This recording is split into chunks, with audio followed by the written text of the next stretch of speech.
say a few initial remarks, and then I'll just introduce Dr. Anu Agarwal, and from there we go ahead, sir. Perfect.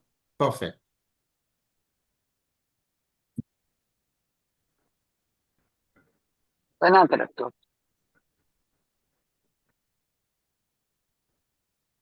Right. Yes, sir, we are good to So, go. welcome. Yeah, thank you. Thank you very much. Yeah, welcome to this delightful evening. Today marks the auspicious beginning of our ISAR Fertility Catalyst webinar series. It is truly pleasure to witness the gathering of India's top-notch IVF and gynec experts on this platform. Each one of you are the catalyst, I can say means catalyst in the field of IVF and gynae, who are the contributing significantly to significantly innovative medical treatment across the nation. But once again, I welcome you, and we at UNS, we pride ourselves as one of the fastest growing nutraceutical company, which is dedicated to making the major difference in lives of people by offering best class nutraceutical products. Our infertility portfolio includes brands such as CoQ300, CoQ-Man, CoQ-Fem, CoQ-LC, and CoQ-Ford, which helps patients to empower their parenthood dreams. With this, I would like to invite our medical head, Dr. Manish Garg, and to introduce our conveners and set the context of today's proceeding. Over to you, Dr. Manish Garg. Sure. Thanks a lot, Nakul. Hope my slide is visible. Yes. The laser pointer. So at the outset, I would like to express our sincere thanks and regards to Dr. Amit Patki sir and to entire team of chairs, the speakers, as well as the experts who are there in this meeting, and obviously to all the audience to help us make this monthly webinar a big success moving ahead. So I'm Dr. Manish, part of the medical and regulatory team at Universal NutriScience. What I'll do is, as Nakul has already highlighted, we are one of the leading nutraceutical company, and that's all with all the blessings from Dr. Amit Patki sir and all the star of galaxy of speakers and experts who are there, and obviously all the healthcare practitioners across India. So I'll just take a brief to introduce about Dr. Anu Agarwal, who's the convener for this meeting. She hails from Varanasi, the Kashi, the Banaras, the holy city within India, where everyone is striving to fly to or to go to and get access and all the blessings. So she is a Obs and Gynecs, and she is also a executive committee member of ISAR. She is the director of the Vanch Fertility and Test Tube Baby Center, and also part of the Ayushman Hospital and the multi-speciality hospital. She is joint secretary Vox. Her field of interest is more into minimal invasive and ART, and has done a lot of scientific and academic work, where there is presentations, publications, and research work. So with this, I pass it over to Dr. Anu Agarwal and request her to take over the proceeding, ma'am. Over to you, ma'am. Thank you. Thank you, Dr. Manish, for this wonderful introduction. Very good evening, everybody. It is my proud privilege to welcome you all on behalf of ISAR on this very first series of ISAR Fertility Catalyst. I would like to acknowledge Central Team ISAR, our Honorable President, Dr. Amit Patki, our Secretary General, Dr. Asha Bakshi, our Vice President, Dr. Sunita Tindulwalkar, and Sujata Kar, for bestowing me with this wonderful opportunity to interact with you all. Unfortunately, my co-convener, Dr. Fessy Lewis, he couldn't join because of some personal reason. So to start with our session, first of all, I would like to invite our today's chief guest, our dynamic president ISAR, Dr. Amit Patki, to say a few words. Welcome, sir. Thank you very much, Anu, and congratulations to you and Dr. Fessy for having initiated this wonderful concept of ISAR Fertility Catalyst. And I'm sure looking at your first program, it is going to stimulate brains of all the listeners along with me because of the topics that you have chosen, and more importantly, the wonderful speakers that you have chosen for this webinar. I would also like to thank Universal Nutrisciences for coming up so forthcoming to be with us in this webinar to promote education. I know there are large number of webinars which are happening presently, but this is a unique webinar because it looks at trending topics and topics which are of more practical need for the listeners. Let me thank all the speakers, Dr. Santosh Gupta, along with the chairs Anshu Jindal, Tarini Taneja, Manju Dagar, the speaker, Dr.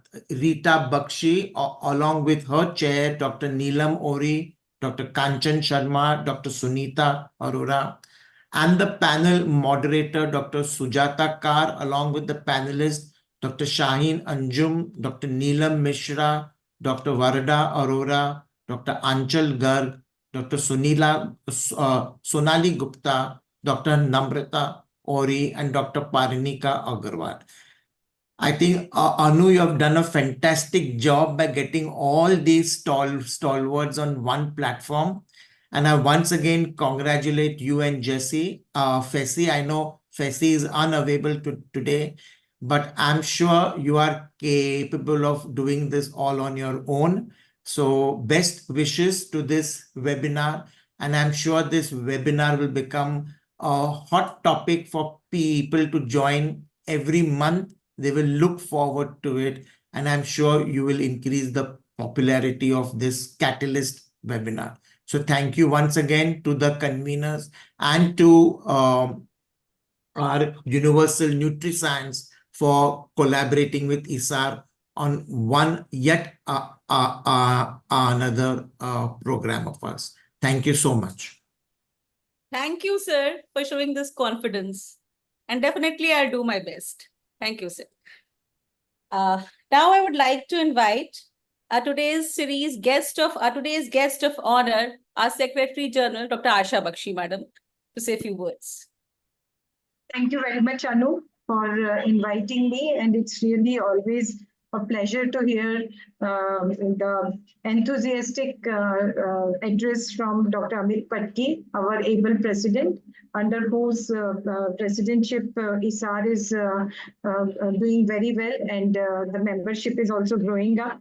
And today we have more than 6,000 members, and it's really heartening to know that. And it's a very good initiative taken by you and Dr. Fessy Lewis, the Catalyst series. And I think the name itself is so vibrant that I'm sure this series is going to go very well. And today you have taken a very focused topic, and this is a topic, the diminished ovarian reserve. It is, I think, we all are interested to know anything that is possible about diminished ovarian reserve, because we all are fed up with all these patients who come with a young girl coming looking so smart and slim, trim, smart. And then when you have a look at the ovary, then you're aghast. You feel so sad that, oh my God, such a young girl having only 1 to 2 antral follicles, and that's really very sad. So I'm sure we will have lots of learning points today by Dr. Rita Bakshi, who is going to talk to us about dual stimulation in poor responders, and the chairs, Dr. Neelam Ori, Dr. Kanchan Sharma, and Dr. Sunita Sharma.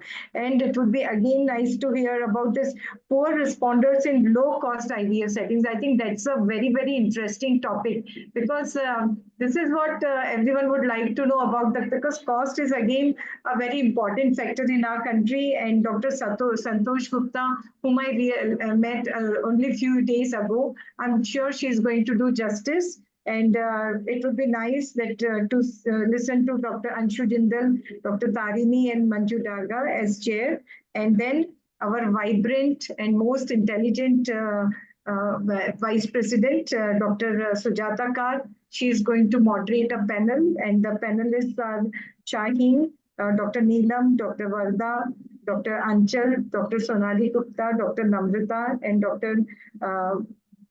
Agrawal. So I'm sure this panel discussion is going to be very, very interactive, and we'll really learn a lot. So, and I'm sure every month you are going to bring very interesting, focused and crisp topics which are very close to our hearts. And then the series gets really popular and people look forward to it, like how our Soliloquy series is going on. Similarly, this series will go on. So all the best, Anu. And one request is there that we have got a very good youth brigade in ISAR. Almost 42 members are there in that youth brigade. So you can involve those people also. And the list you'll get from ISAR office. And you can involve those people also wherever. So that will be a help. And I think it's very important to involve all the ISAR members as much as possible, like you have come up. And I can see a good leadership in you. So that's how we'll develop more and more leaders in ISAR. So that is what is the demand of time. So nice seeing you, nice listening to you, and I'm looking forward to this series. Thank you. Thank you, ma'am. And your point is well noted. I'll take care. Thanks a lot, ma'am. So now we're going to start our webinar. And as an ART consultant, we all want to give our patients their own genetic baby. And it is challenging for all of us to stimulate these patients, these poor responders patients. So our first topic is poor responders in low-cost IVF setting. For this, I would like to invite our chairpersons, Dr. Anshu Jindal. She is consultant IVF specialist, obstetrician and gynecologist, Jindal Hospital and Fertility Center, Meerut. She is joint treasurer, UPSR, editor, UPIAGE, member in Fertility Committee, FOXY. She has won the gold medal for best postgraduate, LHMC New Delhi, 30 awards from different organizations, trained in laparoscopy at University of Kiel, runs a FOXY accredited center of excellence for laparoscopy and infertility training. And she has many publications and presentations. She has written chapters in 8 textbooks of fertility, over 65 national and international presentations. Her special achievements are appeared on the front page of I think Times we of can keep it India. short, or no, we can keep it short. Okay, sure, ma'am. So, Thank you for we that all lovely know you, ma'am, introduction. very well. Thank you. Our next chairperson is Dr. Tarni Taneja. She's chairperson, Delhi State Chapter SPAC, Vice President, Delhi IMA. And she has been awarded as Bharat Gaurav Samman Awards. And she has received FOXY President Late Kuti Lifetime Achievement and FOXY Legend of Gynecology and APJ Abdul Kalam Excellence Award DGF. Welcome you, ma'am. Our third chairperson is Dr. Manju Dagar. She's a friend of mine. We did a SARship at DDU College together. She's director, Nestling Gynecology and Fertility Center, ex-head of department, Pratiksha Fertility and IVF Center. She's ISHRE certified reproductive endoscopic surgeon. And she's trained in advanced embryology from NU Singapore. And she's a life member of IFS SR and various other organizations. Welcome, Dr. Manju. I would request Dr. Anshu Jindal to introduce our speaker, Dr. Santosh Gupta. Yeah. Dr. Santosh Gupta is going to talk on a very interesting and a very relevant topic, and that is, poor responders and how to stimulate them in low resource settings. Dr. Santosh Gupta is a senior consultant, reproductive medicine at Nova IVF, Bangalore. She has a teaching and training of various postgraduate fellows under her. Her present affiliations are she's an executive committee member of BSOG, joint secretary of Karnataka Society of Assisted Reproduction, and she is an MS from Jaipur, elected member of the executive committee of KISAR and life member of KISAR. She has various awards and recognitions to her credit. And today, ma'am, we're very eager to hear from you what you have to say on poor responders and how we can stimulate them, especially in low resource settings, which is very relevant to our country because sometimes so many of our patients cannot afford all the hi-fi treatment. They cannot, sometimes we don't even give them recombinant for that reason, because they can't afford it. So it's very relevant whether we should combine it with letrozole or whether we should combine it with clomiphene, our stimulation protocols. What are the latest trends? We would like to know from you. So welcome on this podium, and I congratulate Dr. Anu for such a nice endeavor and involving me in this wonderful endeavor. So over to you, Dr. Santosh.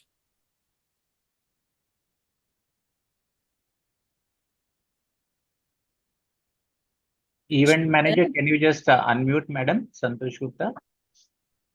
Actually, event manager already sent the request to Dr. Santosh Gupta.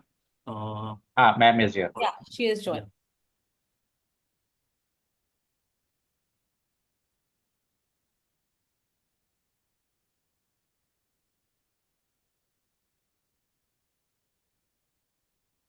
क्या हो रहा है? Hello.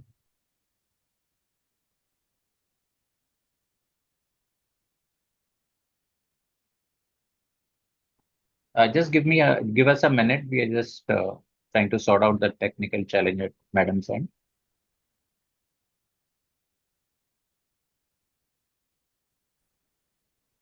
So in the Dr. meantime, I Vikas, think we can please call to discuss Dr. about Santosh Gupta. Mm. Dr. about Vikas, are poor you there? responders.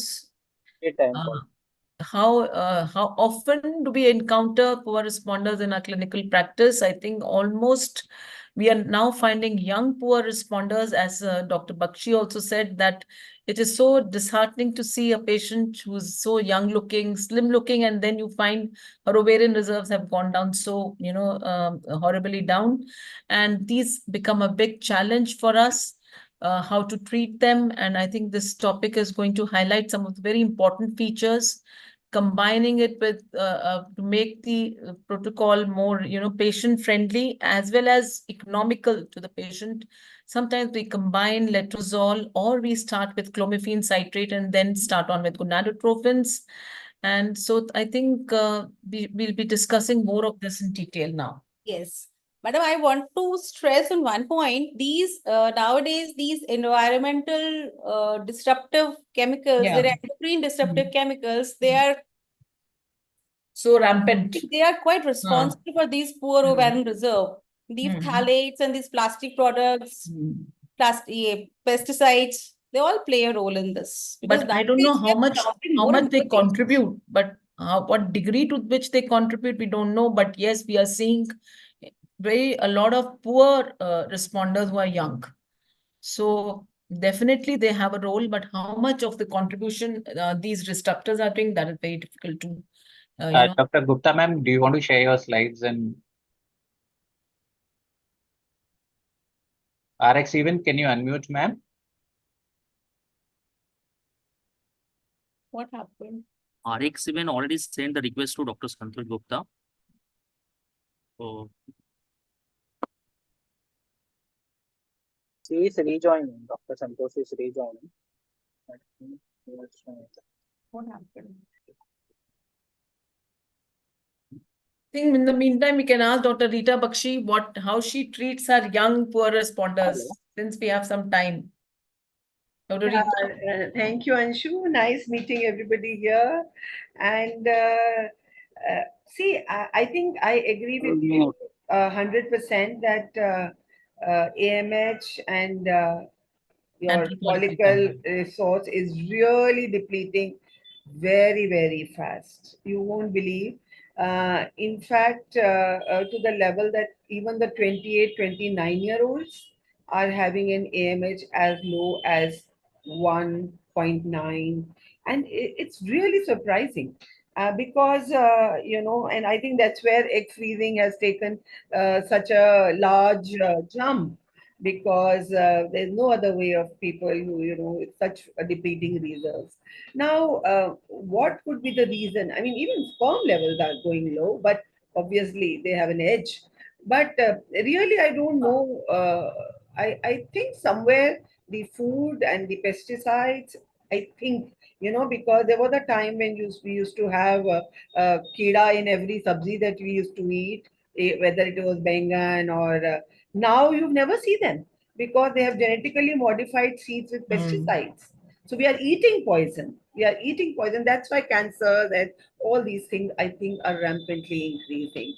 Well, what do we do? And I will share with I have found that when I'm doing oral ovulation cycle or whether I'm doing a nice gonal-F menopause cycle, the results have not been very different. So I have now really switched on to an IVF light program with much more of ovulogens plus, of course, maturing of gonadotropins here and there. But really speaking, I think that's where I have found my. And do you prefer an antagonist cycle or you prefer an agonist cycle? I am a very, very strong propagator of antagonist cycles, so I'm very happy. Although in very, very low response and in PCOS, both, an agonist cycle works equally well. Yeah. Ma'am, sorry to interrupt. Yes. Ma'am, Dr. Santosh is having some technical issues. So, ma'am, can you start your lecture? Why not? I'll be happy to do that.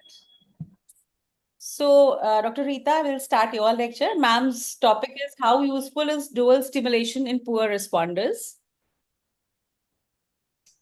So, for this, I think Dr. Anshu can introduce Dr. Rita Bakshi.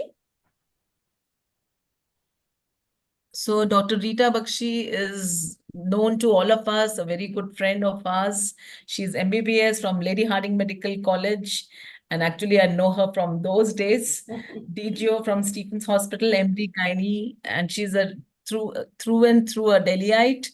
And she's also done a diploma in ART from Singapore, WHO fellowship in gynae oncology from AIMS, cosmetic gynae fellowship. I mean, the list is too long. She's a senior consultant, infertility specialist and endoscopic, a good endoscopist, as well as a cosmetic gynecologist. And she's a chairperson in the Institutional Committee for Stem Cell Research. And the list is very long. She has so many awards to her function. She's a very dynamic person. And I'm really waiting to hear from her on this very interesting topic. Thank So you. the stage is all yours, Dr. Bakshi. Thank you. Thank you. Thank you, Dr. Anshu. Thank you so much. So let's go ahead with the topic. And that Ma'am, you want to make it full screen, ma'am? I will do that.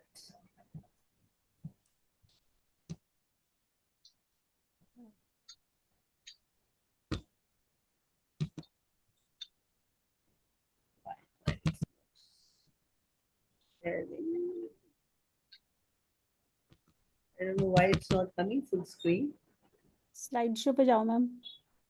Go to Trying slideshow. to make it into a slide share, but madam एक बार stop sharing करके वापस share कर दीजिए. Okay.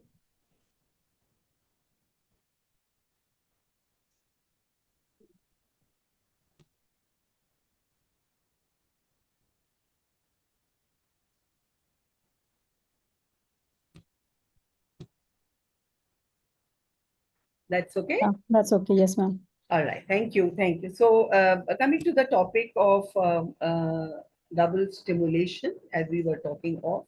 Now we know, as Dr. Anshu was also saying, nearly 9 to 25% people of the infertile women that we see are having poor response to controlled ovarian stimulation. And previously we were using the Bologna criteria, in which 2 of 3. So we were talking of age more than 40 years, a previous poor ovarian response, that means less than 3 oocytes in a conventional protocol, and an abnormal reserve test of AMH between 0.5 to 1.1. So if we had 2 factors, this was the criteria that we were taking for poor response to controlled ovarian stimulation. Then, of course, we shifted on to the Poseidon classification, and this is, patient-oriented strategies. This is individualized oocyte number. So we also looked at women less than 35, in group 1 and group 2, which are women, in which you don't expect a poor response because their AFC is more than 5, their AMH is more than 1.2, whether they are less than 35 or in group 2 more than 35. But this is a surprise element. So these are the ones you don't expect. But of course, group 3 and 4, which have a low cohort, their AFC is less than 5, their AMH is less than 1.2.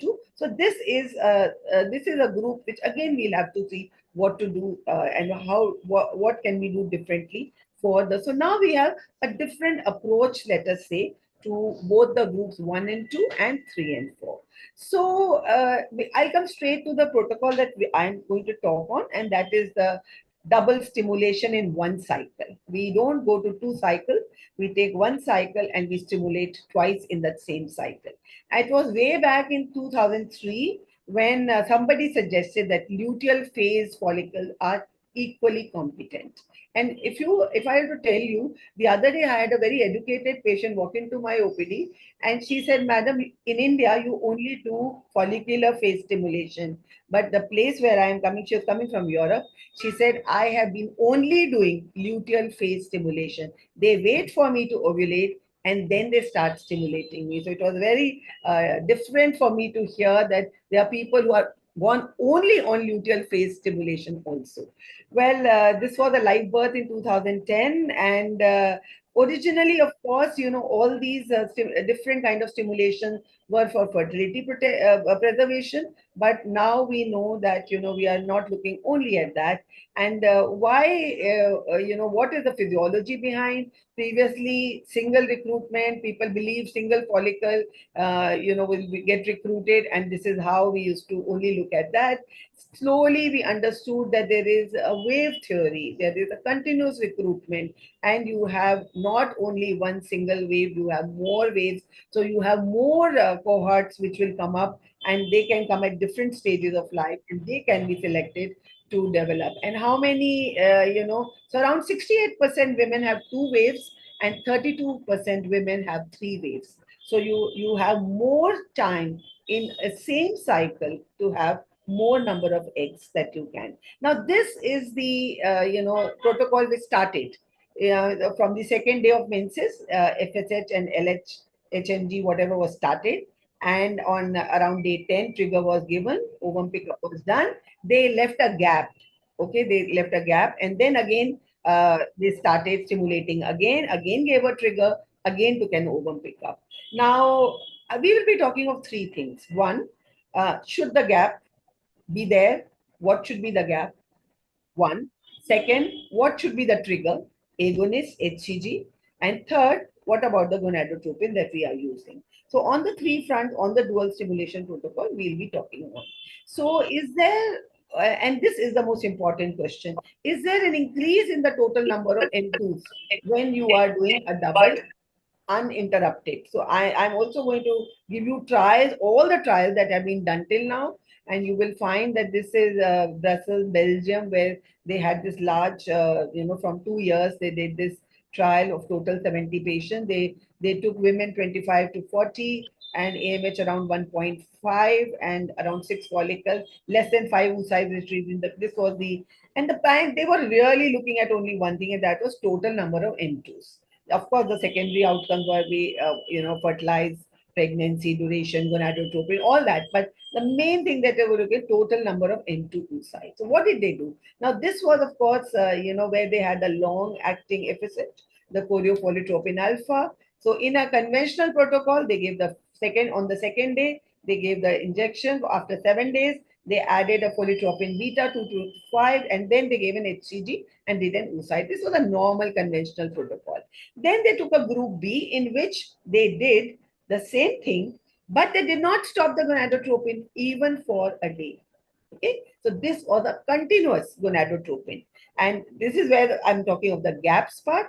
So they give the agonist, when the follicle they thought was ready, they gave an agonist trigger, they did the pickup, but the folitropin beta continued. Okay, the cycle was cancelled if after 13 days of recombinant FSH, there was no response. Otherwise, they continued. So, why I'm going to talk about all this is you will find that you can do the same thing in so many different ways, and everybody is trying differently, and yet the results are, whatever statistical analysis that will be seen. So this was what, and I will just come straight away to the results that you will see that, whether there was really speaking in this cycle, not too much of a significant response. There was no increase in the total number of N2 oocyte when they were comparing one conventional to dual uninterrupted stimulation. So they also, in this study, they also came out that we should co-administer HCG also in low responders. So a dual trigger that we talk of, agonist plus HCG, and this is what they said. Now, our main discussion is, does it work in poor ovarian responders? And this is again as a Shanghai protocol, the protocol that I'm also very fond of, in which we start with clomiphene, starting from day 2, and letrozole together. So clomiphene 25 milligram for 10 days, and letrozole 2.5 milligram for 5 days, and HMG if you require in between. And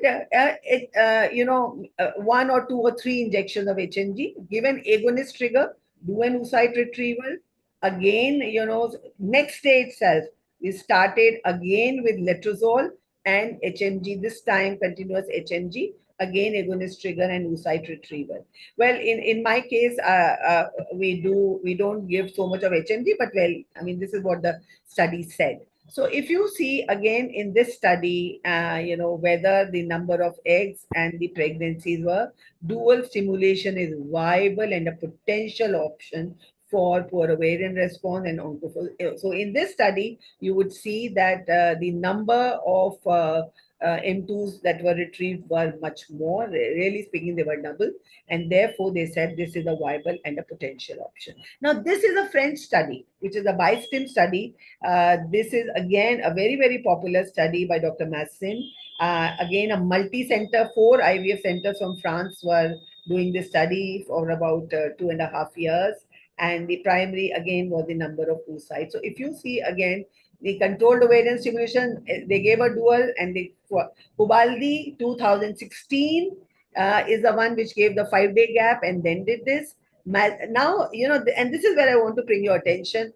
Dr. Massin in 2023, he gave a gap HCG trigger in the first follicular phase and HCG trigger in the luteal phase also, and a gap of only 1 day after the ovum pickup. Left 1 day, started the gonadotropins again, gave an HCG trigger. So 2 HCG triggers, and this was it. And in as recent as 2024, this is a paper from Boudry et al., and in which he gave agonist in the first half and HCG trigger in the second half, and then they did this.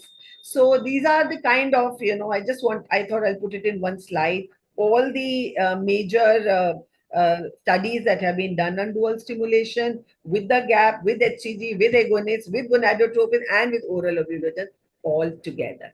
So, obviously, all of them have found a little difference in the results, which you will also see. And what is the real advantage that we get is something that so I will just come back straight to the results, not to, no benefit they found of dual stimulation over 2 conventional ovarian stimulations in terms of total and mature oocyte retrieval. So if you do 2 cycles spread over time, and or if you do 1 cycle continuously, they did not find any difference because the risk was of freezing and thawing because it's mandatory. So in all the random or dual stim, it is mandatory according to them of freezing the embryos, thawing, and so this is one extra step, and the only benefit is to shorten the time to a second retrieval. So now if you are short of time, as in fertility protection or people who don't want to wait, in them it is of advantage. Now, is it cost effective? Well, this is another thing that all of us are bothered on, and this is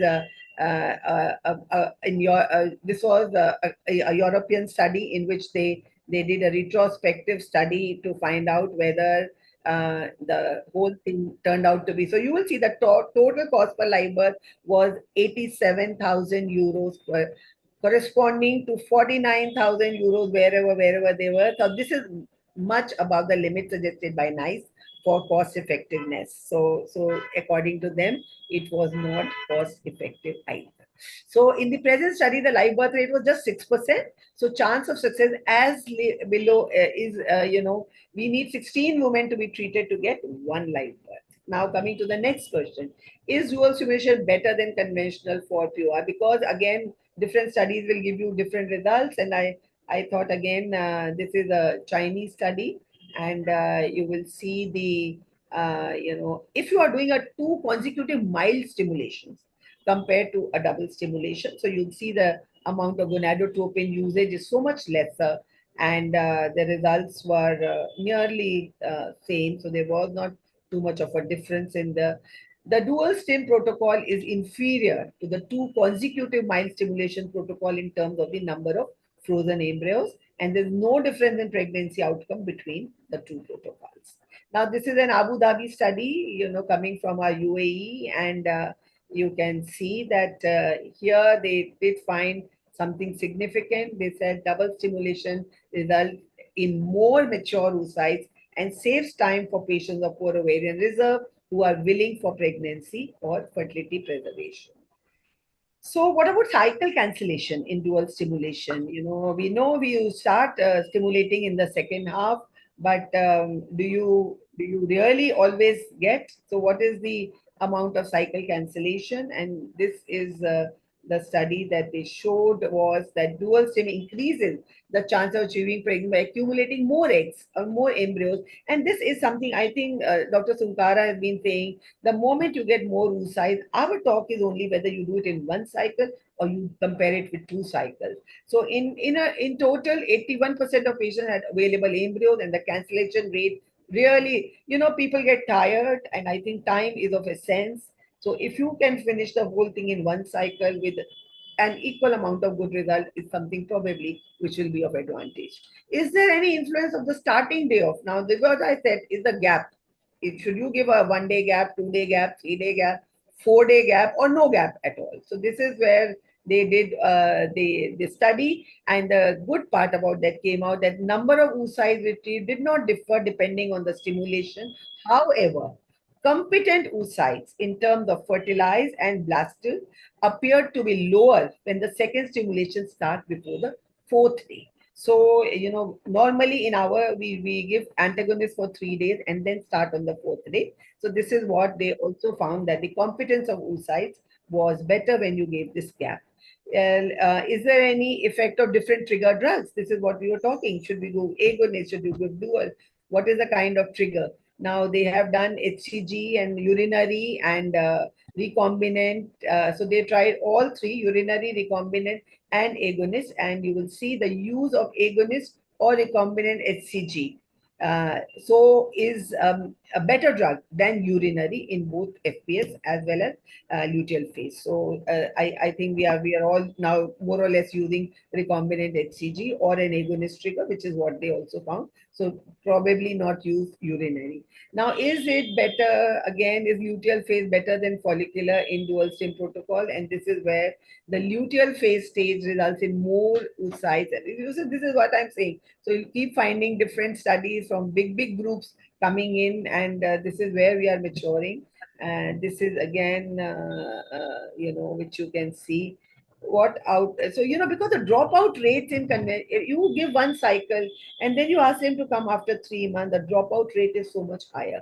So this is where the luteal phase derived oocyte increase the clinical pregnancy rate in a single way, fulfilling what you want, and really avoiding dropout. Well, I think we'll nearly come to the end of, say, what is the rationale behind luteal phase stimulation?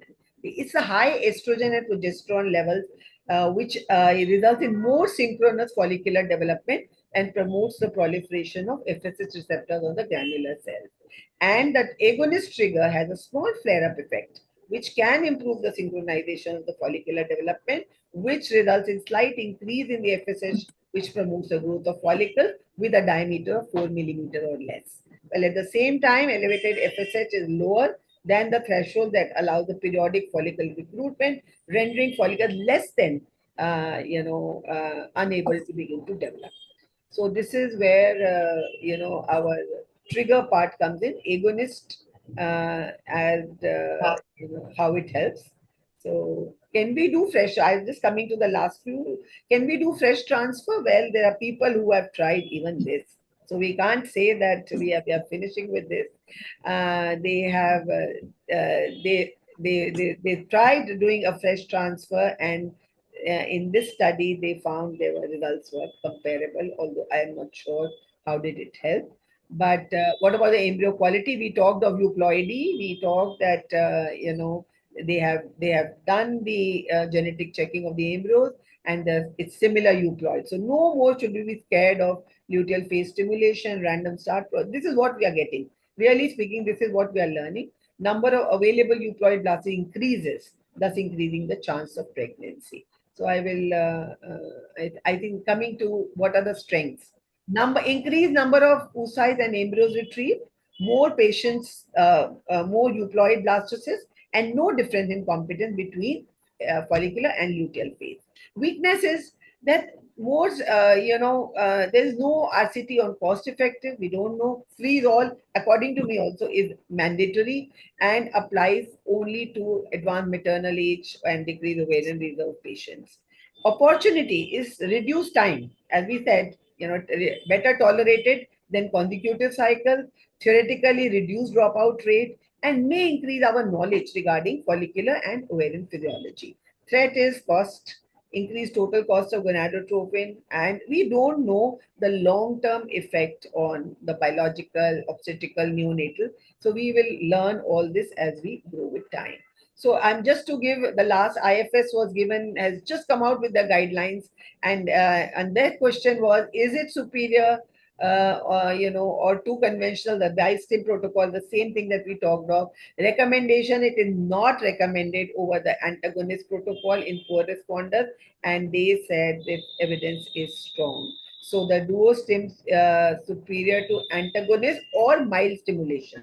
So this is what they say. It is not recommended. So antagonist is what the preferred protocol. Now, rationale behind the recommendation was that compared to conventional stimulation, duo stim, again, same thing, more reducing dropouts, all that we already talked of, and data on cost effectiveness, we don't know how it does. So same thing, I think that, is fresh transfer, well, this is what we should research on, whether it is possible after dual stimulation to also do it. So obtaining more higher quality oocytes and embryos in a short period of time, shortening the pregnancy time. I think this is what we are looking at. And patients with malignant advanced maternal decrease, these are the people that we already look at. Mandatory requirement of freeze all and lack of cost effectiveness data. So this is where I think I will put an end. Thank you. Thank you, sir. Thank you, Dr. Rita Bakshi, madam. This was excellent to hear from you.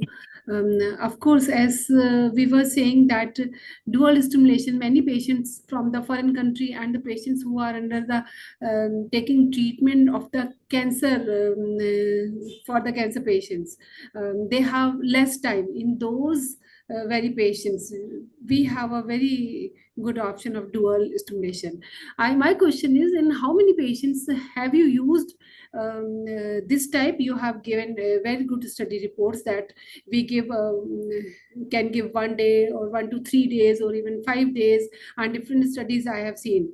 They were very good studies. What about your personal experience? Yeah. So, to be truthful, poor ovarian reserve is of course one group where we use. I will tell you where I use it. Sometimes, I'm stimulating and I find I should be looking at, say, 12 or 14 oocytes, and only 3 or 4 have come up. Rest all I can see are small. In those cases, if I do a dual stimulation in the same cycle, and that is where I have found, my confidence in luteal phase has increased, because I'm also using in a lot of asynchronous cycles where you are expecting so much more and not getting the number recruited in the first phase itself. Then instead of sending her home and calling her back after 3 months for the next cycle, if I stimulate, and I have found again, my results have been equally competent oocytes in the luteal phase protocol that I have used. Okay, thank you. So you are doing it routinely in poor responders. Yes. Right. It's good to know. I think, Dr. Rita, you have touched on each and every point in dual stimulation protocol, and I'm so happy to hear your conclusions actually, because nowadays everybody is propagating dual stimulation, but how much practically it is benefiting us, and that amalgam of all the studies which you have presented, because all of us are actually experiencing this, and I think you will also agree, we as clinicians are not very comfortable, patient taking gonadotropin and then immediately after 2 days you again take her in cycle. So as you said, very few patients who don't have time and are actually poor responders, and their first cycle, the follicular phase stimulation resulted in much lesser than expected, are the only candidates. Otherwise, I also believe, and apart from oncofertility where we don't have time, but otherwise, these two conventional cycles as compared to dual, I'm also comfortable in that. And I've done a very few dual stimulations, and sometimes it is very surprising that what I expected, even that I'm not getting. And this is a scare in my mind sometimes, that when I'm giving agonist trigger, once in a while we don't get oocytes. Absolutely. So, or we get subnormal number of oocytes. Absolutely. So that is why I also feel that, counseling your patient, giving her a month break and then taking again into another cycle, this is what I also feel. Maybe Dr. Sujata Kar is there. She has to say something if she has more practical experience on dual, or anybody else. But I am also not a very strong proponent of dual stimulation somehow. And my congratulations to Anu Agrawal and Dr. Faisi and Dr. Amit for taking this wonderful series, for starting this wonderful series of Catalyst. Absolutely. Ma'am, I also have one question, ma'am. When I did a dual stim, then in the luteal phase stimulation, most of the follicles went cystic. So I don't know where I went wrong. So this is I'm also not very comfortable. So I will tell you, when you start doing it, you really find it odd because all your hemorrhagic follicles are there, and it's actually mystical. But when you go through the whole cycle, nearly all of them have cleared up, and there'll be only one or two still, which are hemorrhagic. But when you go through cycle after cycle, you really find them, again like a fresh cycle come up. So, of course, this is an experience which comes after you've done a few cycles. But when you start, you really find it. How would I do that? I really can't see anything except big hemorrhage everywhere. But seriously, I think it's something to be done to really understand the whole thing. Dr. Rita, congratulations. And really, it's wonderful. You covered so many studies. But anyway, it's a conclusion was good. It's good for the oncofertility. So what about for the empty follicles? Or many times the patient is not educated. She doesn't understand. Then she blame you. Why you had done double stimulation? And one thing more I wanted to know, like in double stimulation, in your experience, once your first follicular cycle is started with ovulogence plus gonadotropin, and the luteal phase also is start with the ovulogence, or directly when you give the gap, to continue with the gonadotropin, or give again the ovulogence? So, Dr. Tarini, I do both. Of course, and this, I'm finding it even more better and better.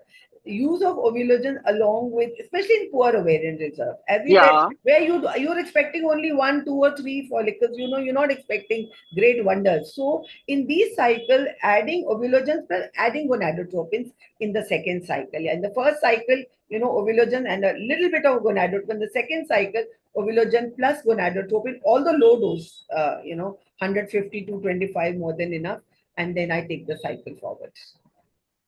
For LS surge prevention, you give the antagonist in between? Yes. I'm very fond of PPOS, so progesterone primed ovarian stimulation.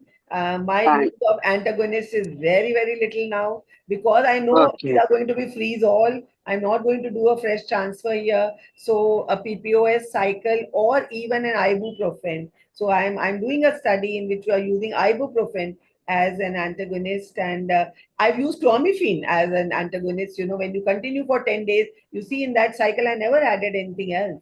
So clomiphene itself, we didn't want to add any cetrorelix or any other antagonist. So I So think that's why we are growing up with all this. Yes. Yeah, I was tense that you never, in between, you said that whenever you use the antagonist. So that's why I'm asking. So you are using the ibuprofen.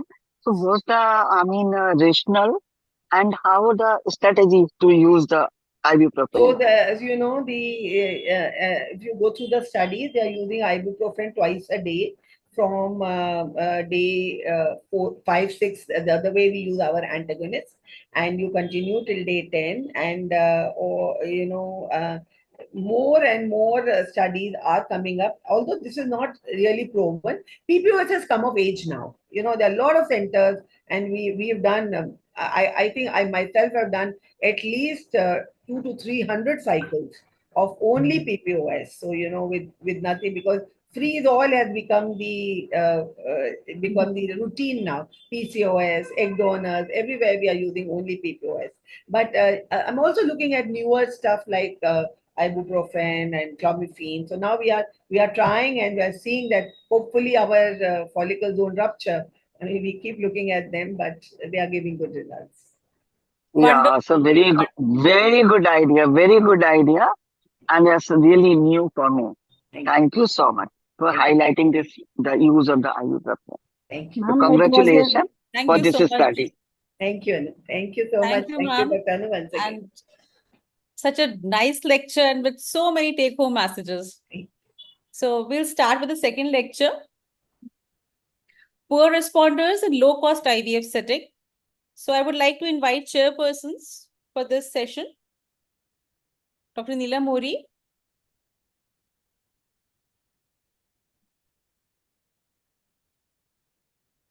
Hello. Can you display the CV of Dr. Neela Mori? Mr. Sure, Nakul? Ma'am, do you want to take Madam Santosh Gupta's presentation? Yes. She is there on through her mobile phone. So should we Okay. go with her or should we go with the third session?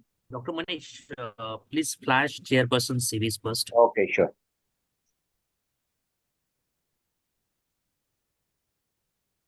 So we'll go fast. Sure.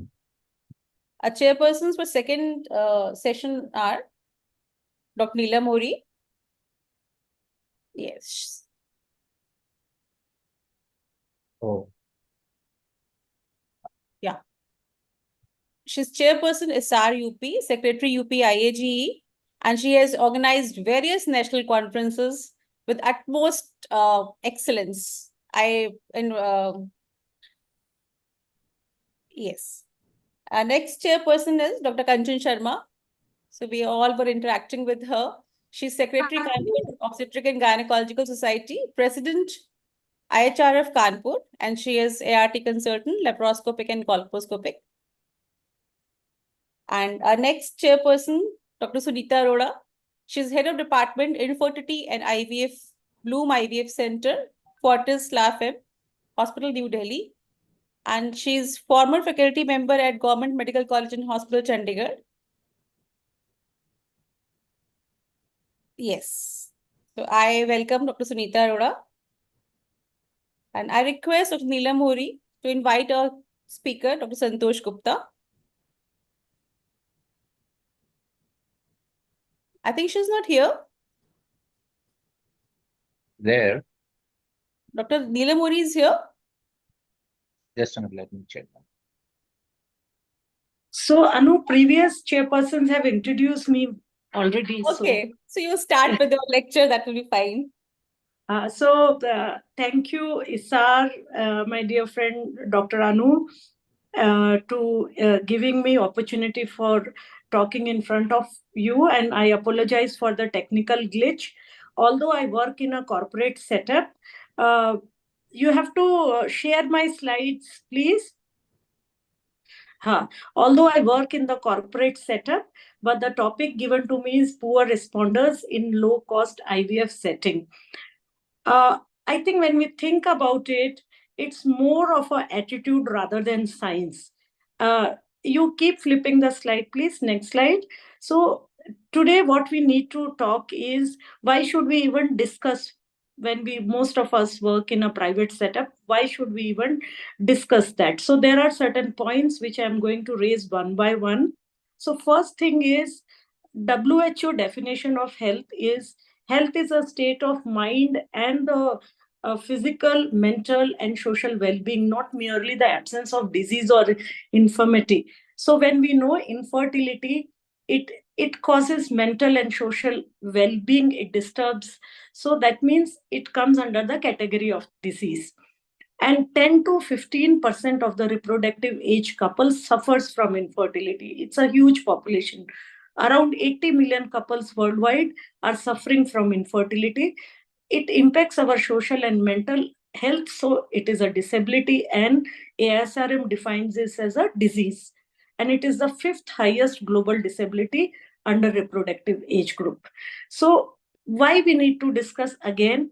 Because it is a basic human right. One right is right to procreate. That means having right to have children of our own, and right to avail treatment for the disease which we are suffering from.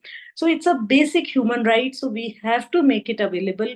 We have to make it accessible to everyone, and we have to make it affordable. We cannot be catering to the select group of people. Next slide.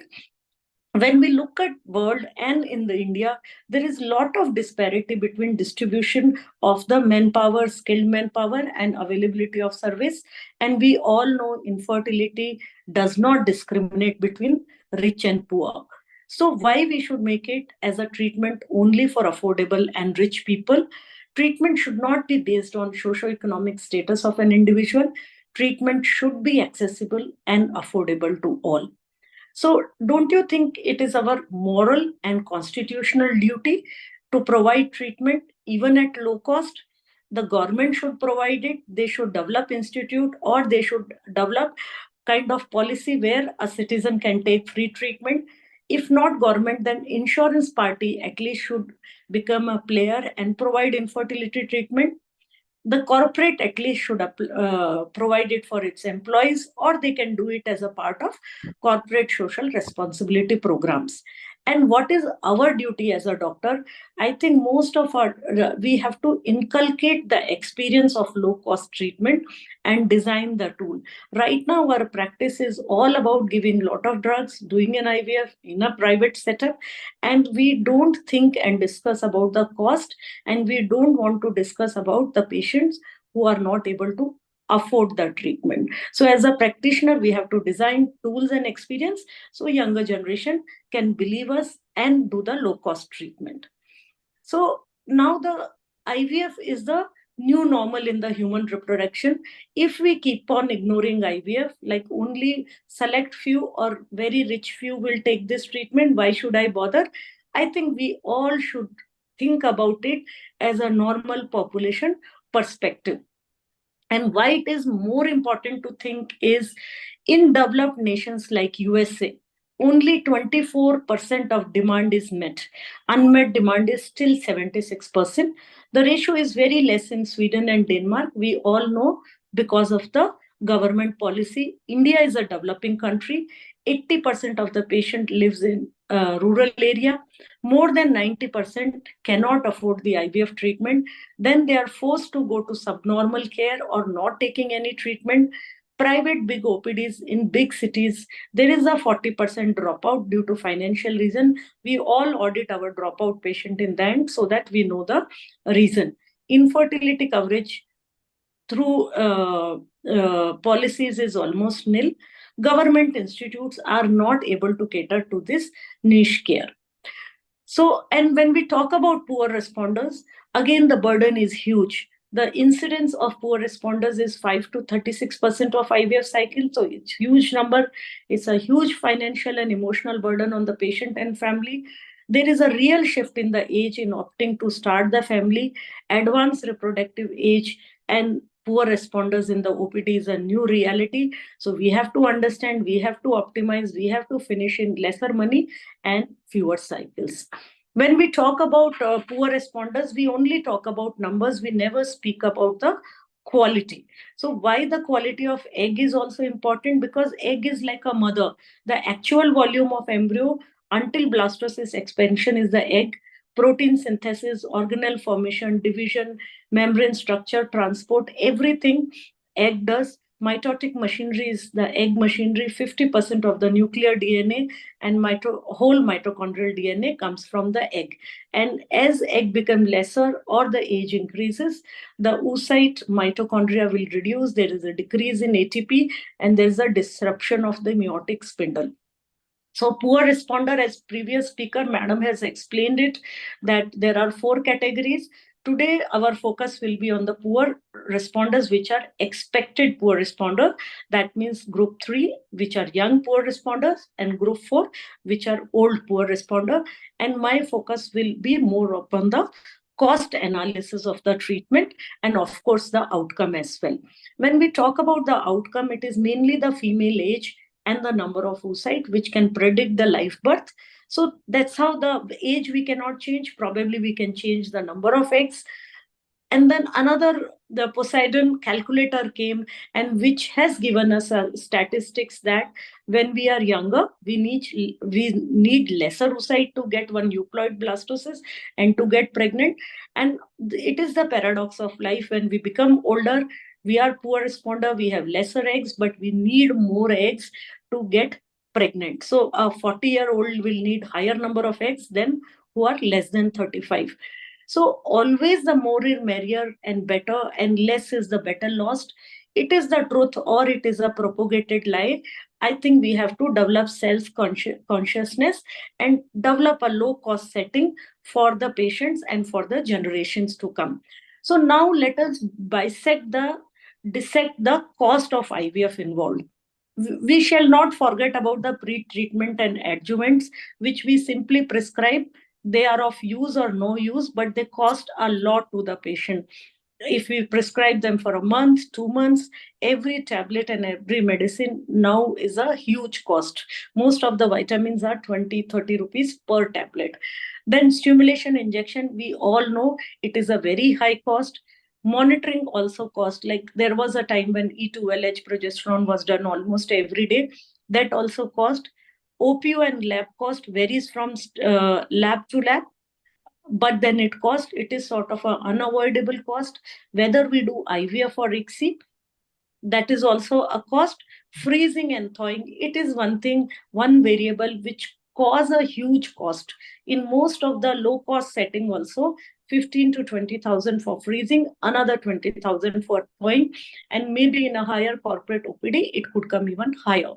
When poor responder and advanced maternal age, PGTA and other add-ons, are they required? Because in quest to give them a very high success rate, which whether you do add-ons or not, the very high success rate will not come. Are we doing justice to the patient? And we always forget the cost of travel, visit, stay, food when they come from outside. So minimizing and making the treatment easy also adds to an indirect cost. So if you have to prescribe some kind of adjuvants or pre-treatment, always think of the evidence-based approach. In today's world, 2 of the adjuvants have little proven benefit is CoQ10. It is an antioxidant, essential component of inner mitochondrial membrane, responsible for electron transport in mitochondrial respiratory chain and generation of ATP. With age, there is a reduction in intrafollicular CoQ10. Low CoQ10 is associated with higher aneuploidy. So CoQ10 supplements can give you good outcome in young poor responders. So maybe you can give for a while. And in the old poor responders, it is the DHEA, maybe of some benefit. It is a endogenous adrenal androgens, and it is a precursor of androstenedione and testosterone. And many studies have proven that it increases the ongoing pregnancy rate, live birth rate. But in day-to-day basis, I don't see much improvement with the DHEA, but it is a practice. But at least these 2 adjuvants studies have shown to benefit it. Now, the one basic thing we have to understand in our stimulation protocol is if we give gonadotropin in a supraphysiological doses, it will stimulate only the existing antral follicle. That means to say, if a lady has 5 antral follicle, even if you double or triple the dose of gonadotropin, even you use HMG recombinant or anything, these only 5 follicle will get stimulated. You won't have 15 follicles in a cycle. So follicular rate is proportional to antral follicle count. So that's why the dose of gonadotropin, which is the most flexible cost factor in an IVF setting, the type of gonadotropin, then whether you add antagonist or you skip antagonist, or instead of gonadotropin, can you give them oral ovulogens, or maybe at least do a combined therapy, which will reduce the cost. So one by one we'll discuss. So there are various stimulation protocol for the minimal stimulation. So it is like a mix and match. You can give only oral ovulogens, as madam has spoken earlier, only give clomiphene till the day of trigger, or you can combine it with letrozole. This is only oral ovulogens. And then you can even have oral ovulogens combined with the gonadotropin. You can have only gonadotropin in the lesser doses. So let us say what various studies will say. So these are the ASRM guidelines, which has compared the pregnancy outcome for the poor responder with mild ovarian stimulation versus conventional. And they have given the guideline, and they have compared across all the studies where poor responders were given conventional protocol versus low dose of gonadotropin versus oral ovulogens versus oral ovulogens plus gonadotropin. And they have recommended that in patients who are classified as poor responders pursuing IVF, strong consideration should be given to mild ovarian stimulation protocol due to the lower cost and comparable pregnancy rate in both conventional and mild stimulation protocol. So when we talk about the cost, I think it is our fear where we end up in giving very, very high dose of gonadotropin and increase our cycle cost. This is a very beautiful review and systemic review and meta-analysis by Abha Maheshwari, Geeta Nargund. Geeta Nargund has even established the Mild Stimulation Society. So this study also says, especially in the poor responders, there is no difference in the live birth, ongoing pregnancy rate, and cycle cancellation rate. Although fewer oocytes or embryos were obtained from mild stimulation, however, the number and proportion of high-grade embryos were similar. So there is again enough evidence that why should we increase the cost of the patient by just increasing the gonadotropin dosing. Then this is a series of studies where the conventional gonadotropin was given versus the lesser gonadotropin was given. The number of oocytes were almost similar, and even the pregnancy rates were also similar. So why gonadotropin doses are much more? Because this is the only changeable variable. Maybe your lab cost is fixed, but the gonadotropin doses can change your cost. Next slide, please. Then a lot of us, we speak about the recombinant FSH, recombinant LH. When we talk about poor responder, we say give only recombinant FSH and give recombinant LH only. But this is a study where the urinary gonadotropin, HMG, was given versus the recombinant FSH, and the pregnancy rate, everything was comparable. In fact, there is a insignificant improvement in the HMG group in terms of higher viable embryo rate, live birth rate, and there are various other factors also which were shown better in the HMG group, but statistical significance was not there. So in poor responder, we waste money on recombinant LH and FSH.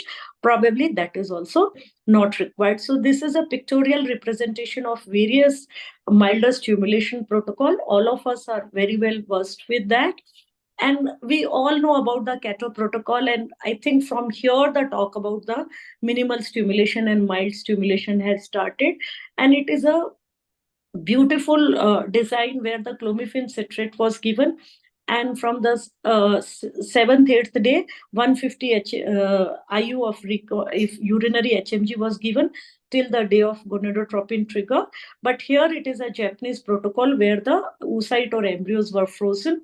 And if you see across the group, there is a considerable number of live births achieved even in the women who were above 35 or 40 years of the age group. So this is again a big RCT where the mild IVF strategy was compared with the conventional IVF protocol. Here, even the cost has been studied. There is a lot of difference between the cost to achieve a pregnancy in a mild stimulation to a conventional long protocol. Please, next slide, please. Next slide, please. Then when we talk about reducing the antagonist, as madam has spoken earlier, there is a one-way PPOS. Then we can use clomiphene citrate till the trigger day. We can use even ibuprofen also. The most of us are familiar with PPOS protocol. It's a beautiful protocol. We get good number of eggs, but always it comes to my mind that from past 20 years, we were even reading the effect of progesterone and estrogen on the eggs and cumulative live birth. Even there were studies where the donor eggs were studied when they were transferred in the frozen embryo transfer cycle, and progesterone exposure has a impact on the live birth rate. And today we are talking about the thing when eggs are exposed to progesterone and we are getting good number of embryos, but that is a topic of debate. But one thing is for sure, that freezing of embryo is a compulsion. Next slide, please. Freezing of embryo is a compulsion here.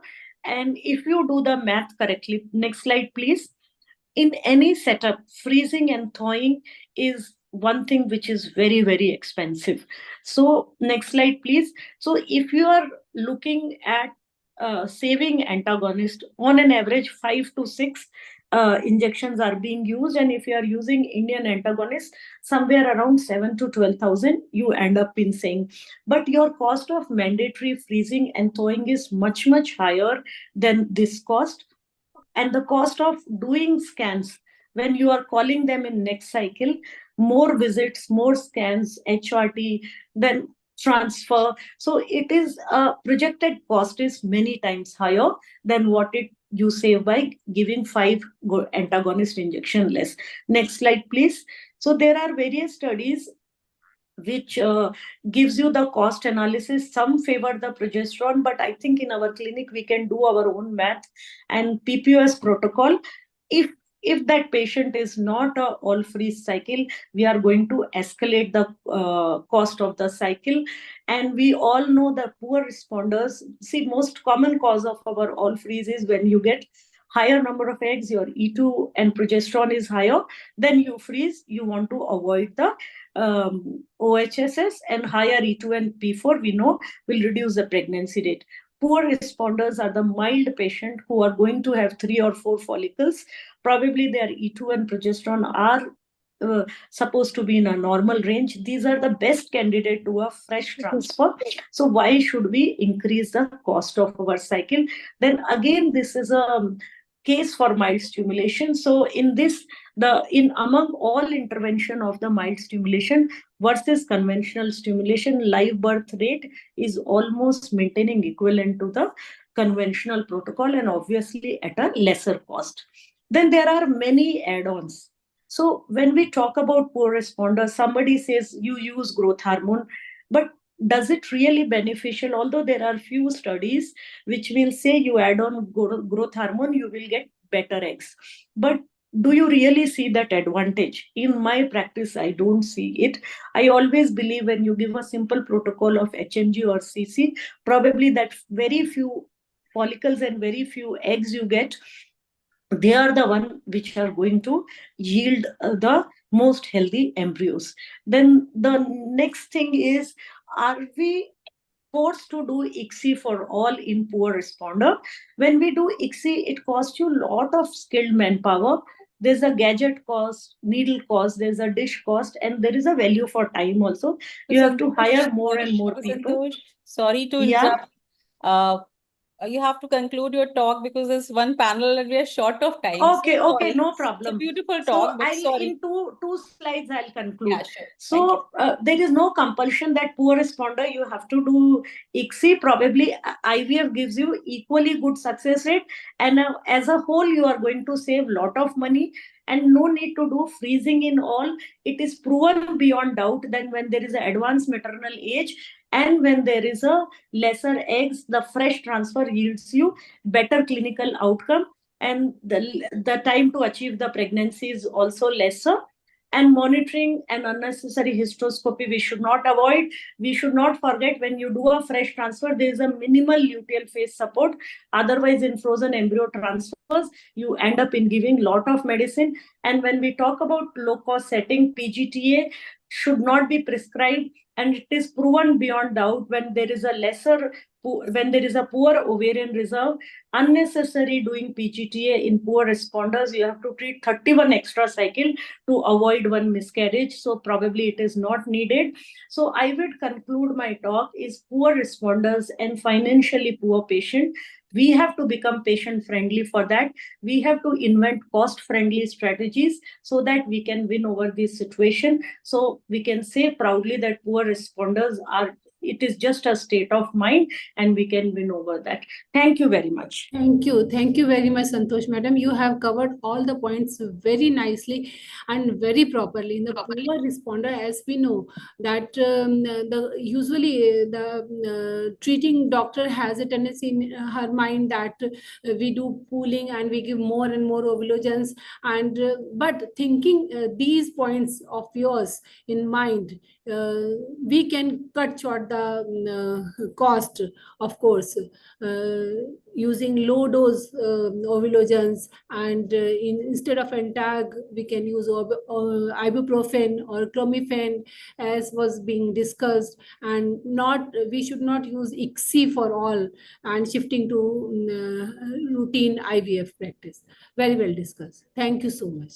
Thank you. So it was a very nice lecture, Dr. Santosh, and you discussed all aspects of the financial where we can cut short the cost and without compromising the quality. So we can individualize the cycle cost with the we can do individualization without compromising the quality, and without robust evidence we should not use adjuvant. At least growth hormone, they are too costly, and the DHEA and the CoQ, they all are without robust evidence. Just for the sake of some benefit we should not use, and we cut down the cost. And ICSI, if required, then only you can do, otherwise you can cut off this cost. PGTA, yes, we should use in some patient where there are recurrent pregnancy losses, advances more, and we can offer them if they afford it. And thank you. You covered all aspects of your topic, and you discussed a lot in all aspects, every steps, where to cut the cost, where we can individualize our case accordingly. One question I want to ask Dr. Santosh, just very small, Anu, that are you using only clomiphene and letrose, as you said in a lecture, without using gonadotrophins in an IVF cycle? Are you doing Madam, no, I don't use, I use mainly CC plus HMG protocol. Yes, and not CC plus letrozole. low dose HMG protocol. But not, as you said, somebody in the review of literature, only clomiphene and letrose now. But personally, I have not used. I use CC followed by HMG. I use Combination protocol. letrozole plus Both gonadotrophins. combination, yes. I combine letrozole with gonadotrophins. I prefer that. Anshu, I've used a lot of clomiphene and letrozole only cycles, and I'm telling you, I have been astounded myself. So I think we should give this a good try, especially like if I had only 2 follicles in the first, then just giving clomiphene and letrozole only. How do you without give, adding, how do you give without them, even Bakshi? adding an 150 HMG also. I've got, so instead of 2, I got 3 follicles. So I think it's something that we can really try. And ma'am, you go for the fresh transfer in these cases, like letrozole and CC combination? Yes. Or you go for freeze-all? Yes. No, we can do like But in we case can of do CC and HMG, we can go for fresh transfer also. How do you give them? Just a little bit. How do you give them? You give clomiphene together with it- letrozole. What's the Yes, yes. So protocol? in my case, in fact, instead of 25, in practically I use 50 clomiphene from day 2 to day 10, and letrozole 2.5 milligram from day 2 to day 6. So letrozole stops there, clomiphene continues, which acts as an antagonist also, and then a trigger, if the follicle is ready. So normally you because इसमें है ही एक दो, you don't expect any ना, जहाँ पे numbers है ही नहीं, so you want whatever you may give, you will just get 1 or 2 only. Yeah. So, Interesting. I think we should give this a very good try, and this is a very good combination to be But used. both have different mode of action. Yeah. It's Nice a and wonderful discussion is going on, but so sorry. Our panel is waiting, and thanks a lot, our esteemed chairpersons and our speakers for a wonderful take-home messages and wonderful inputs. Thanks a lot. So we are Lovely talk, going for Dr. third Santosh. session. Thank you, ma'am. Thank you. Thank you, ma'am. So we are going to start our third session, tips and tricks of ovulation reduction in poor responders, and the moderator is our own Dr. Sujata Kar. Kindly share, Madam CV, Nakul. जब तक CV करने खाना ले आए बड़ी भूख लग रही है We all know her. She doesn't need any introduction. She's Vice President at SR. Yeah, I think that's also good enough. Okay, so over to you, madam. The panelists. Hi, Dr. Sujata. Hi, Tarini. How are you? उस पे होगा भी एक Anu, invite the panelists. No? होता तो इस पे बात नहीं होती Because I'm not sure who all are there. थोड़ा तो idea दे दो. Yes, our panelists are Dr. Shaheen Anju. Shaheen is there. She's head of the IVF unit of JNMC Medical College AMU. हो Dr. Deelam Mishra. बात नहीं होती ना फिर hello ma'am She's scientific director and senior consultant at Vansh Clinic and Test Tube Baby Center, Lucknow. Hello Dr. Varda Arora. She's from Lucknow and she's director, senior consultant and IVF specialist at Valencia IVF and Kidney Care Center. Dr. Monica Jindal Singh. We all know her. She's vice president, Bhopal Obs and Gynae Society. She's and also next, there. Dr. Achal Garg. Yes, she's Director, Chief Fertility and IVF Consultant, Colors IVF and Fertility Center, Lucknow. Dr. Sonali Gupta. She's Fertility and IVF Specialist from Patna. And yes, next, Dr. Namrata Reori. She is, at present, she is consultant at New Life Hospital, Varanasi. Dr. Parnika Agrawal. So she is visiting consultant at Apollo Fertility, Varanasi. And she's former assistant professor, Rohilkhand Medical College and Hospital, Bareilly. Over to you, Sujata ma'am. I welcome all the panelists and our moderator. Okay. So I'll just share my screen.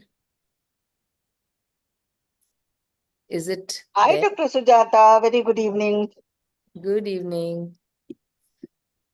So, as I was mentioning to Anu, in a panel during the webinar, it is, not very easy. So I am not able to see my panelists, but it's okay. We'll try our best. We'll try our best. It'll be a simple discussion on poor responders. And I have just put up 2 cases. We can discuss that and we can each take you all what you feel about it and what is your opinion. Now, we know that IVF success, just a little bit of introduction, IVF success is still related to the number of eggs retrieved. And this is the classical graph that told us that the women who are at this end of the spectrum, who give 1, 2, 3 eggs, they have the lowest possible success rates per cycle. And therefore, for this category of patients, it is how to tailor their stimulation protocol best is the most important thing. And also another problem with poor responders, as we call them commonly, is the lack of a uniform definition for poor ovarian reserve. So that another is a very big issue, because this was one paper which showed that there were 41 different definitions of poor ovarian reserve. But now that we have the Poseidon criteria, and also not many of us regularly use it, I would like to ask my panelists, so what is, just explain to us Dr. Neelam, you can start. What is DOR and POR? The basic difference between the two. One is a diminished ovarian reserve and the other is poor ovarian response. If you can give us a little idea. Thank you, ma'am, for giving me this opportunity. Diminished ovarian reserve is when the reserve like AFC and AMH is less. Like in and poor ovarian response is when AMH and AFC are normal, still we are getting poor ovarian response from the stimulation, our standard stimulation. That is the basic difference. Yeah. Anyone would like to add anything? Shaheen or Parnika, Varda, I can see you all. Anything to add on these? Are there any other definitions which are creating issues? Or we are good with these? Madam, in Bologna criteria, they have taken the age is the main constraint for the diminished or poor response. Yeah, So yeah. in Poseidon, they have divided into 4 groups to Yes. overcome Yes. this factor. Yes, yes. No, my question was whether these two are enough for us to deal or whether there is anything else that we should also talk about. Poseidon criteria is, I think, as you said, one of the best possible options that we have now because it has 4 categories and the top 2 are unexpected poor responders, right? Yes. And the lower ones are expected poor reserve. So the number of oocytes is also number of oocytes we retrieved. Yeah, of course. What about the follicle output ratio, the 4th concept? If any one of you can put a the follicle output ratio is a ratio in which we should measure the oocytes of more than 15 or divided by antral follicle count into 100. And it is like if it is less than 33, that suggests poor response. If it is more than 67, it is high response, and normal response is between the 30th to 67th percentile. So it tells you the number of oocyte we retrieved after the during pickup. So another thing is that is follicle oocyte index. That tell you the number of oocyte we retrieved upon antral follicle count. Yes, actual oocytes that you got. So anyway, the point, the concept here is, see, this patient has a good ovarian reserve, but poor ovarian response. That could be, of course, because of many reasons. One of the reasons being suboptimal stimulation protocol. This patient has a poor ovarian reserve, but her ovarian response is very good. So this is just a concept to have. And in any case, the diminished ovarian reserve is a very difficult group of patients, as we all understand. The previous 2 speakers also in their lecture have covered a lot of possibilities that one can manage to. But just to, give a overall idea, number 1, how to manage them is to identify patients who are at risk and then to individualize the controlled ovarian stimulation. That is the most important thing. And then, of course, lab procedures, embryo transfer tailoring, all that. We are not going to go into that. I thought I'll just discuss 2 cases quickly with you all. So this first one is a case of Poseidon group 3. She is a 33-year-old woman. She is married for 9 years. She's trying to conceive for 8 years. Her basic tests are normal. Male factor, tubal factors appear to be normal. In the past 7 years, she has undergone from various places. She has undergone ovulation induction, timed intercourse, IUI, etc., etc. She is a normal BMI, about 23. And on her examination, she's ultrasound is almost normal, except that she has a low antral follicle count, which is 2 and 3. This is the report that she comes to me. Now, when we at the IVF center do the baseline hormones, this is her hormonal profile. She's only 33. And for 7 years, she's been running from pillar to post. Nobody has advised her any advanced treatment. They've only been doing ovulation induction and IUIs. So her FSH is 15. LH 7.8, E2, P4. AMH is only 0.12. Others appear to be okay. Now, question number 1 is how it was certainly not correct to treat this patient at level 1 centers for so long before evaluating her ovarian reserve. So my question here is, these days you will notice that even in periphery, even in smaller centers, even in the PSCs, normal blood tests would not have been done, but at least a AMH would have been done. So, is there a guideline as to when we should evaluate an ovarian reserve? Because see, normally when I am also practicing in an IVF center for 30 years, but I will not do an AMH for Tom, Dick and Harry. I will do a AMH when I am taking her up for IVF or if I am suspecting a poor response by ultrasound or something like that. You would like to say something about when ovarian reserve should be done for women, or should you want to do it for anybody, even a 25-year-old? So, ma'am, when we are going for an infertility treatment and we do the first scan, I think there we are doing an ovarian reserve testing because we are seeing the antral follicular count. So that is one thing that all of us are doing as infertility specialists.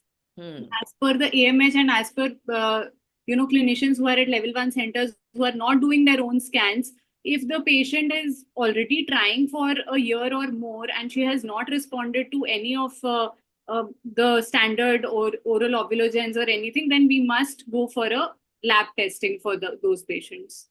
The ovarian reserve testing. Right. The ovarian. Yeah. So my One question more thing was, is, ma'am, you're absolutely right about serum AMH because many a times we see that the findings are very erroneous. And Very labeling a erroneous. female with a poor ovarian reserve just on the basis of one report is, I think, quite unjustified. Yes. So yes.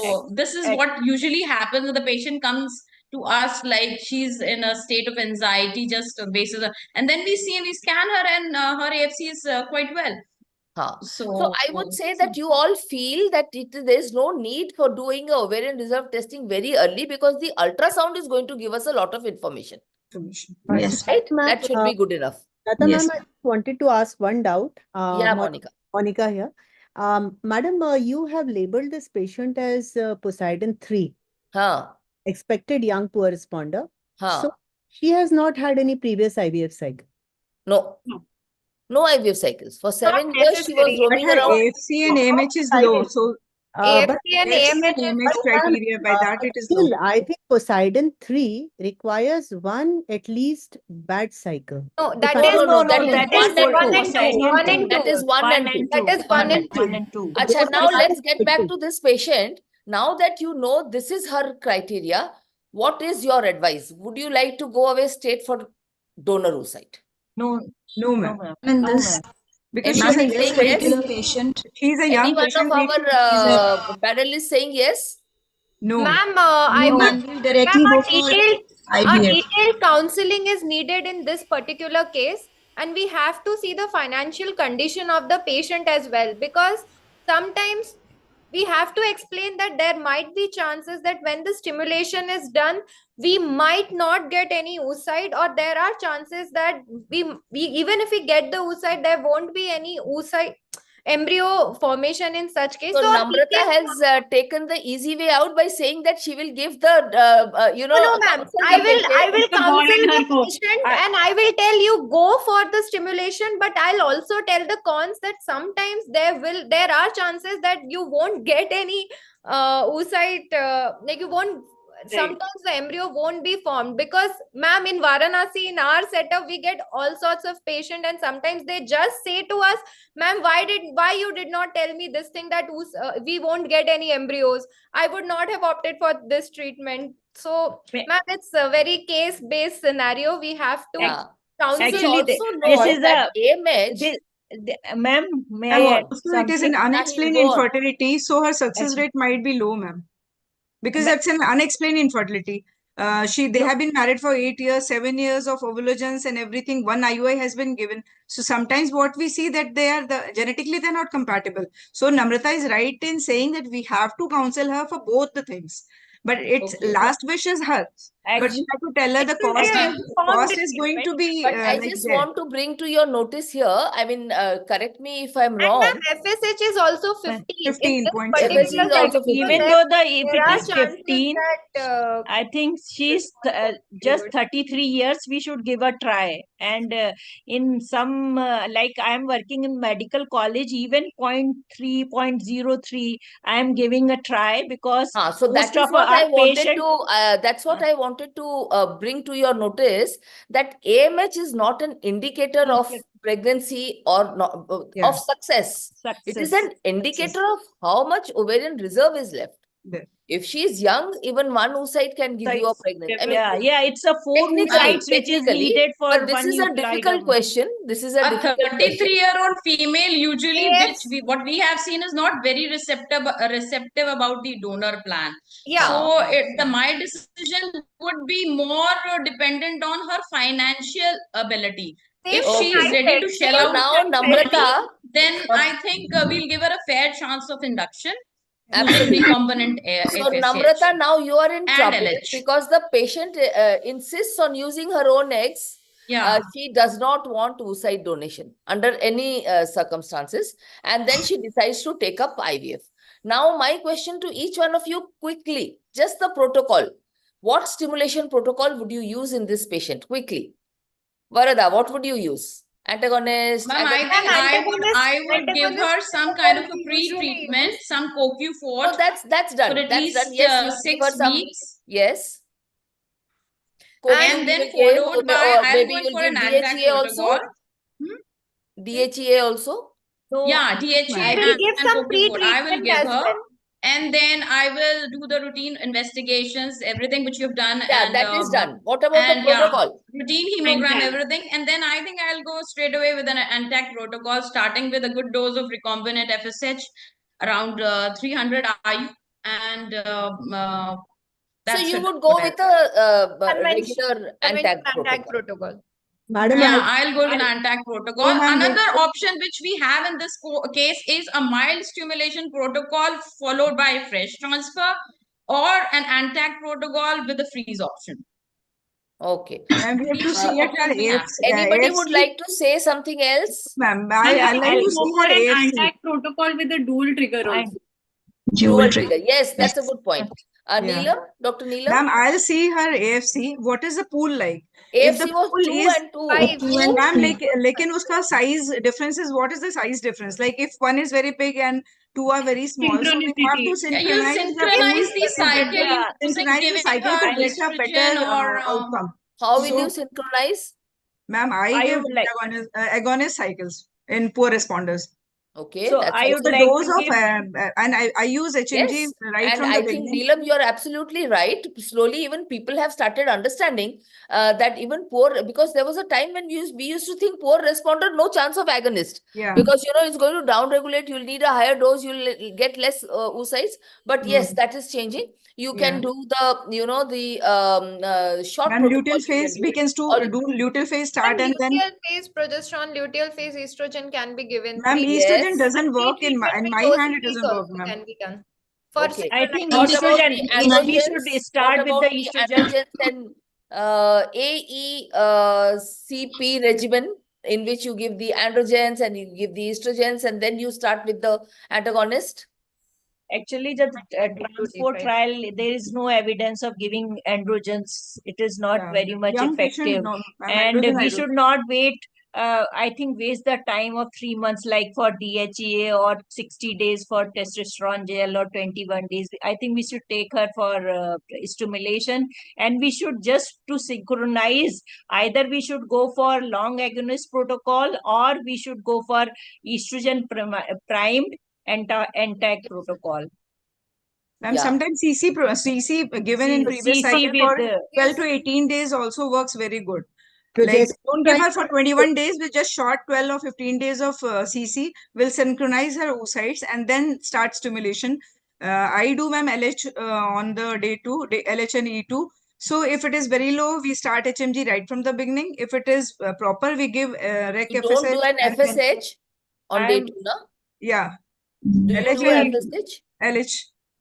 No, no, not required, ma'am. Not E2S. required. you We are don't have. actually, I am working in medical college and we are not doing any lab No, tests no. like estrogen and Yeah. progesterone, and we are getting I think So almost this similar particular results.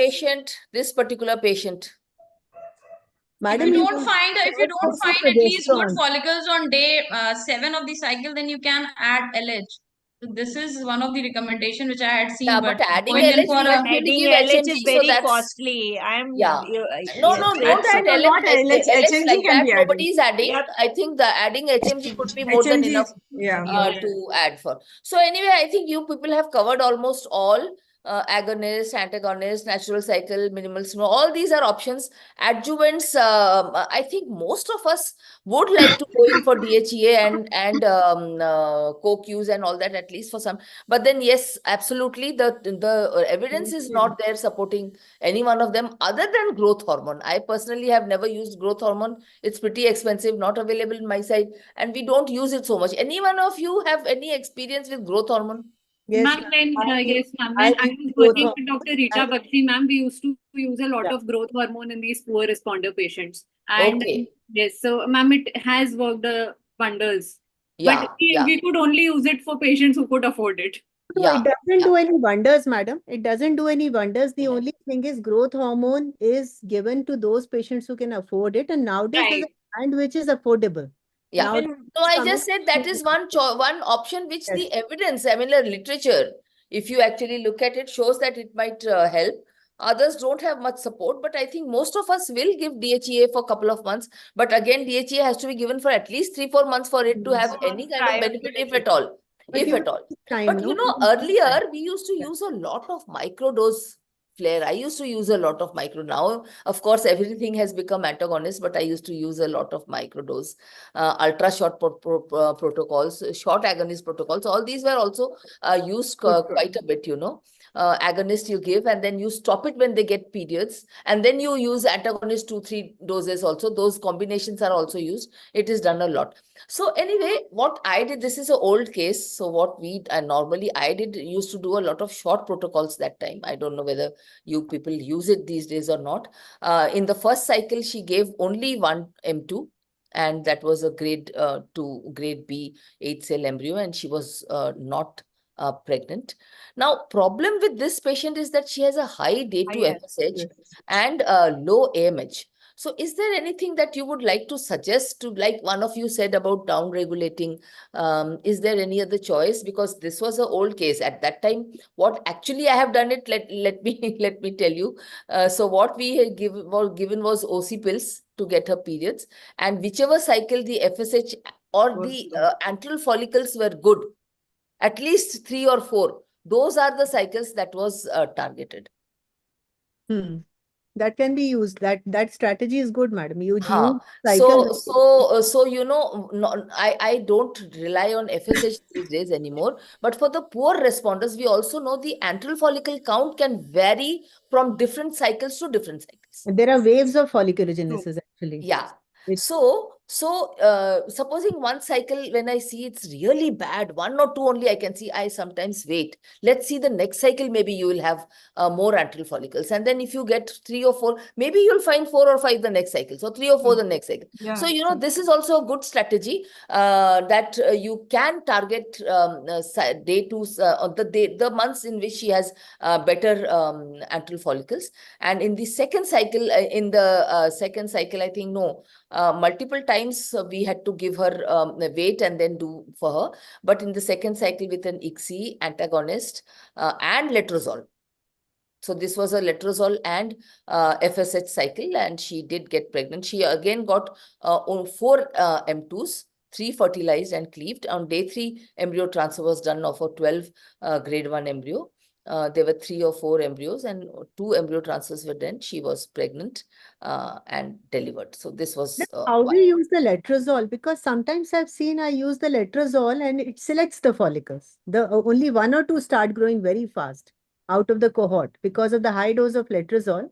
It suddenly leads to a spurt of 1 or 2 follicles. The rest of them don't keep up.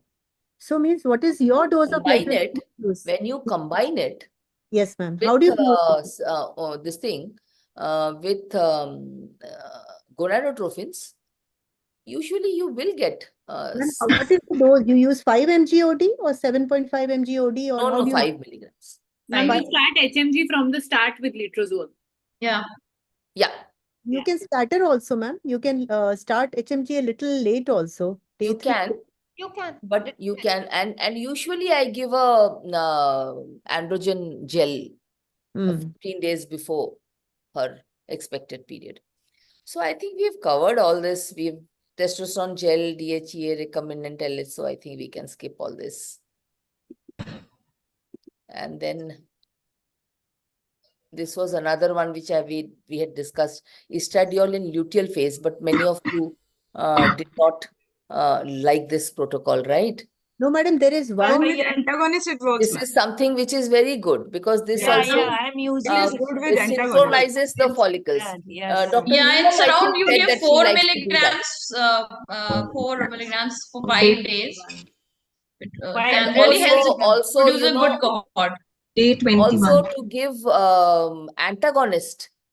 Yes, Just 2 days and 3. menses. Yes. 3 menses you can give.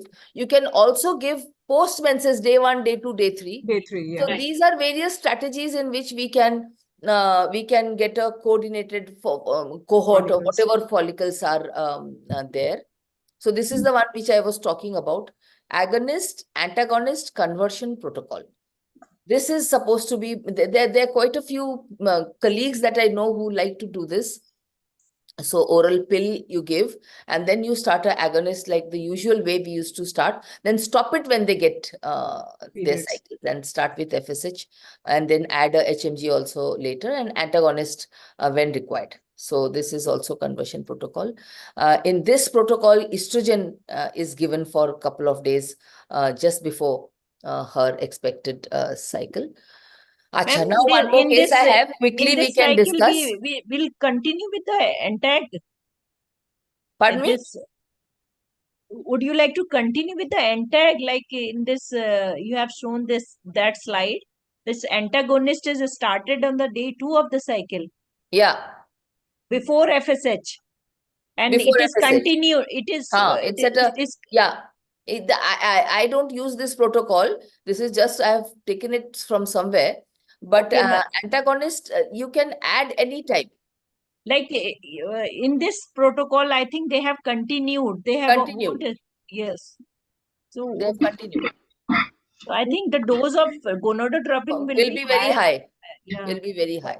I mean, all agonist protocol, the dose of gonadotropin really goes very high. You use agonist and your requirement almost increases 30%, 30-40%. That I'm not sure, but I don't agree. Get that feeling too much. Yeah, I have always. Achha, so I think let us, we barely have 5-10 minutes more. So this is the latest kid in the block, which everybody is, you know, wanting to do this. So I thought I will just put this as a last question and a little bit of discussion on this issue. So this is a Poseidon grade 4. So she is 42 years old. And she has very low AMH, 0.4, FSH is 9.8. And our antral follicles are just about 3 in both the ovaries, 1+2. So she's a real with very diminished ovarian reserve. Now, in this kind of patient, is there what do you think about PRP, stem cell, etc., etc.? Ovarian rejuvenation. What is going on? You know, so much these days. Tell us something about your personal experience. PRP does work in better in Posidion 3, not in 4. Actually, in 4, it is all the aneuploidy rate is much higher. So. Multiple cycles of stimulation is better. So I think pooling of the oocytes is better than using of embryos are better. PRP. Madam, there is no Yeah, you can go in for a pooling of duostem, or you can go in for a but donor. Everybody is advising PRP and doing it. So I think it's Posidion 3 group. I'm just saying, that's what the practice is going on so much. You will all Actually, agree. I'm doing, and it's doing good with the Posidion 3 group, not in in 2 group 2. In my personal experience also, PRP seems to be working well in the endometrium. But it Yeah, doesn't seem yes. to be working much in the. PRP But has I a have limited role in endometrium also. Only in Asherman's cases and thin endometrium due to Asherman syndrome, it really has a remarkable effect. Yeah, Otherwise, whatever you not make. in all See, the we have cases. not published anything, neither have I but kept any data which I can quote here. What I'm saying, what but feeling I have we not get. done much cases. Two of my Huh. two cases with the PRP they conceived, but Hmm. one aborted, one continued. So I can't say it's just because of PRP. It may be because of just second stimulation. Yeah, because How do you inject it? You inject it in the cortex? Yeah, in the cortex and by laparoscopy as well as ultrasound, both ways. Laparoscopy, I feel, is much more sensible because vaginal, somehow sometimes there is bad experience with Actually, about I'm also doing if we are getting. infection and ovarian abscess Ma'am, and all that. I'm also doing with the stimulated cycle. If it is unexpected hyporesponder, we are doing the PRP in that case. With the In the same retrieval, cycle? after In the same cycle you are doing? after retrieving the oocytes, I just inject the PRP. And if she wants to go for second cycle, we Even can. I do this. Even Okay. I do this because you're already doing a egg collection. Yes. Yeah. And you are seeing that she has very low number of follicles and all that. So I do advise this, yes, once in a while. I don't have too much experience with, I mean, I don't believe in it too much, so I haven't been using it too much either, advising my patients. But yes, during egg collection, The current guidelines which IFS has brought out with the European Shesh Sunkara and the group, they have completely refuted the use of PRP and both intra. That's what I said. It's a strict no, like category A recommendation. Yeah, that's because listen, they will base their recommendations on evidence. Whatever evidence is there. We Actually, all all the agree that evidence is not there. But then also we have to understand that who will create the evidence. You have to do the cases to create evidence, no? So that is why currently it should be done only in the purview of a research trial. Ma'am, Anybody who is using yes. PRP. Ma'am, growth hormone also, the same group studied growth hormone. They Huh. came to the conclusion that it's not a strict no. There is a particular group of researchers who can benefit from growth hormone. Similarly, microdose flare, they have said. If you are expert at microdose flare, you should keep using microdose flare. You should I used to love microdose flare. stop agonist protocol. Again, Ashra is But saying. now antagonist has become so much easier. Yeah. And you feel ki jada, it's not too much difference, so you end up using that. Yes. So duostim, I think the speakers have talked, isn't it? Yeah. So I don't think and I also feel that going to be 9 o'clock, so we have to wind up. What about your experience with duostim? No. No? Monica? Madam, I used it in one of my patients. She had just now non-Hodgkin's lymphoma, young patient going to get married. So I used duostim for her. But just now we heard the talk also. Sometimes in a duostim, what happens is the remaining cohort of follicles, the hemorrhagic follicles are also there. And fresh follicles are also there. So your confidence level is low. So unless you're doing a lot of duostim, suppose like you should be doing minimum 3-4 cycles in a month in order to get that confidence of 20 cycles in 6 months. And then you will come to a conclusion. The ones we are doing are very few and very random, madam. So, I mean, what you're saying is that you use it once in a while, but you are not convinced. I mean, you're not sure whether it's a good strategy or A not. lot of duostim I have used, not duostim, the dual trigger. Duostim is the same, almost the same as oocyte pooling. I mean, oocyte pooling, embryo pooling and all. Only it saves time. It saves time because It saves time and it has scientific basis also because like you said, there are multiple waves of folliculogenesis during one cycle, and that is the time is very important in fertility patients. I had this that is the logic. But madam, her chemo was due, and I had to set her free before that second cycle of chemo. So we overshot by 2 days. because that retrieval and everything. So anyhow, she got the chemo and she had lost her hair and all that. So we wanted to be very fast. And now she's going to get married and all. The sites are frozen with us. So it's very important, madam. You should know which treatment to individualize for which patient. Yes, absolutely. Because ultimately it is individualizing. And I think all protocols, and I think like what one of you said about the fact that whatever you are most comfortable with and whatever you've used maximum is, if and that gives you good results, I think that also is a good enough, protocol to use apart from as time goes by, evidence collects. I think one of the double stimulation, double trigger is an excellent strategies to increase M2 oocytes. So those things certainly we should include in our armamentarium. But otherwise, One thing, ma'am, I just want to say about duostom that earlier when we were doing duostom without the break thing, so that we wouldn't get good results.